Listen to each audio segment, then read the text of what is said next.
Ġimagħtejn qabel jiskadi żmien maqbul biex 577 ħaddiem jingħataw impjieg alternattiv, il-maġġoranza l-kbira tagħhom għadhom totalment flama dwar se jsir minnhom u bil-Gvern issa qed jipprova jtawwal dan il-proċess sal-aħħar tas-sena.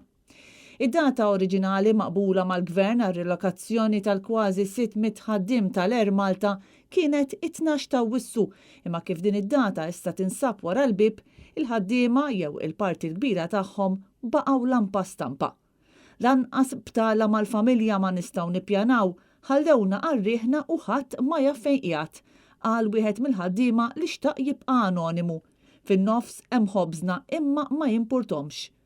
Wara li rappreżentanti tal-ħaddiema l-erba' kellhom laqgħa ta' aktar minn 6 sigħat fil-kwartieri tal-General Workers Union fil-Belt Valletta, ġew maqbula qatt ta' proposti li se jkunu qed jitpoġġew quddiem il-Ministru Clyde Caruana. Fost it-talbiet hemm li l-estensjoni tkun biss sal-31 ta' Ottubru u mhux sal-31 ta' Diċembru kif irid il-Gvern u lil ħaddiema li se jkunu qed jaċċettaw din l-estensjoni jingħataw kumpens ekstra talli jagħmlu dan. Net News għamel kuntatt ma' Joseph Buġejja, Segretarju Ġenerali tal-General Workers Union, biex jistaqsi jekk il-proposti waslux quddiem il-Ministru. Buġejja jgħid li qatt irid jiltaqa' mal-Ministru tal-Finanzi. Intant din is-sitwazzjoni qed tiżviluppa wkoll f'waħda diskriminatorja bejn il-ħaddiema.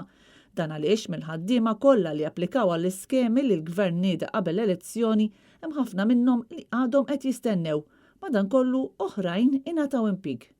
Dan kollu qed iseħħ meta pajjiżna qiegħed fil-qofol tal-istaġun turistiku, l-ewwel wieħed li qarreb lejn in-normalità wara sentejn ta' pandemija.